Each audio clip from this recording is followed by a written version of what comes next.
When audiences see this movie, one of the inherent things they're supposed to believe is that you guys have been friends for a long time. How does the That's where acting comes in.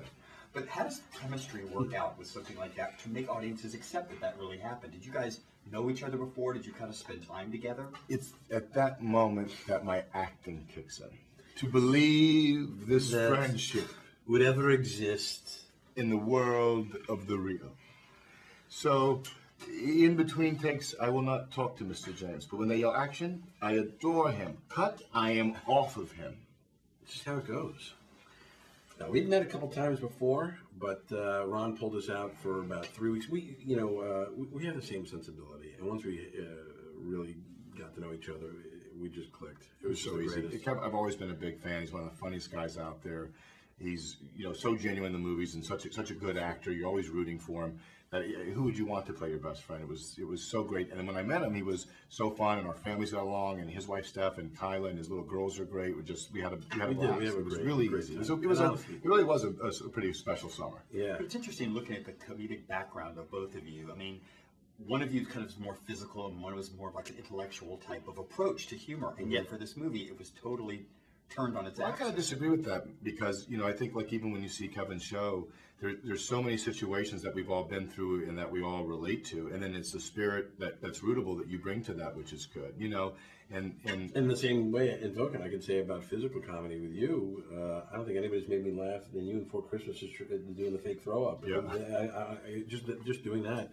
And then the other thing was all the fun stuff we got to bring in range in this movie. The thing about the movie is a lot of times studios don't realize how sophisticated audiences are. Audiences don't need to be 100% of comedy or 100% of drama. And with Ronny made such a quality film, the fun thing about this thing is there's physical, there's this kind of comedy, there's real drama, there's tension, there's a thriller. The movie really does have so much to offer. It was fun to get to do all those types of things under the umbrella of one movie. Right. But he was incredibly physical, by the way. Yeah, I know what you're saying in this movie, right? With the fighting him, and he did it with him and Channing. How was the choreography, though, especially with the fight sequences between the two of you? I mean, between us. Well, with me, Kevin had the good idea of doing that in the particular movie. We just kind of played around and worked it out and thought it would be a funny concept. It came out of us working on the screenplay and writing, and we said that would be a fun way to kind of handle a situation without giving anything away. Right. And then he kind of came up with the specifics of what would be the moves to do that. So and all the after effect, it was all Mr. Vaughn, which is probably the funniest thing I've seen in a very long time. I laughed very hard, and I've seen the movie 3 times.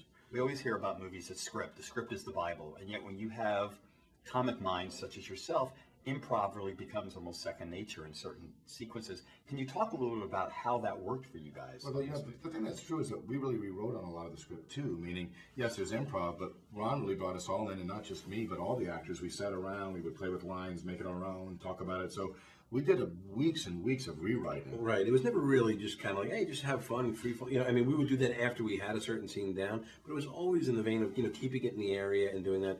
And I got to say, this man to my right is absolutely the best in the world at it. It really is. I put him up against anybody. And Ron Howard was saying the same thing.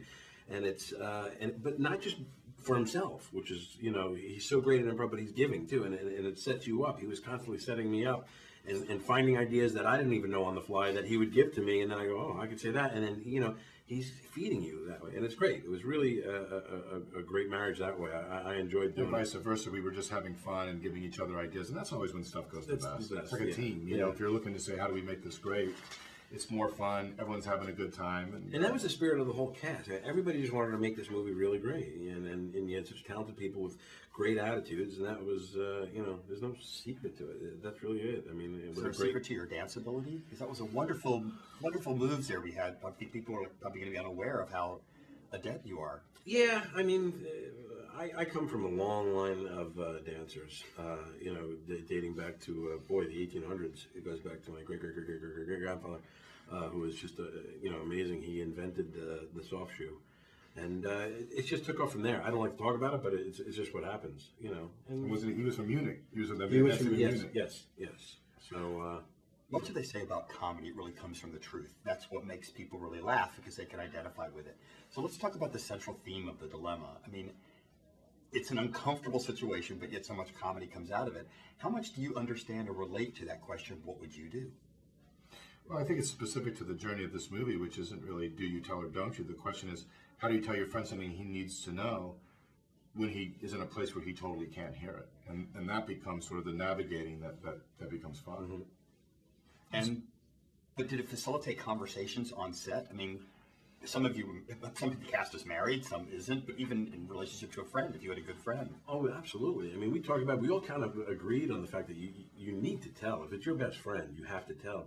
But what happens is, in this movie, in the way Ron has designed it to be, you know, with all these variables coming at you, these icebergs that you have to dodge, you know, there's the timing of when do you tell and how do you tell and what are the repercussions from it, you know, so it's all that involved that makes this movie great. That's what makes it special. Anybody can do a movie about, hey, guy's wife cheats on him and this and that, and you find out and you tell him and he gets upset or whatever, you know.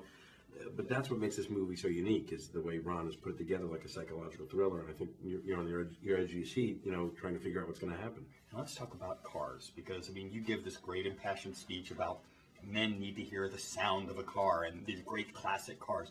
What is your own relationship to cars? How adept are you at fixing them? I mean, are you a car guy? I'm not very good at cars, no. And I never was a big car buff that way. My first car I bought was a used rent-a-car. So that I could drive in Los Angeles, but I've never really been. I mean, I can appreciate cars and that kind of stuff. Yeah, I loved them, but I never spent a lot of money on cars. No. Yeah. So you wouldn't know what to do under an engine? No, that'd be horrible. You know. That's what I do. I just, you know, I start doing. I just like I look at it and I go. Especially nowadays, it's like computers. Yeah, it's not even. You don't even fix it anymore the way they do, right? It's everything's a chip. You put in a chip. So all that was acting. It was acting. That's right. We've come full circle. That's right. Nice. Thanks, Vaughn. Kevin James, as always, thank you Thanks so much. Good to see you. Great to see you guys.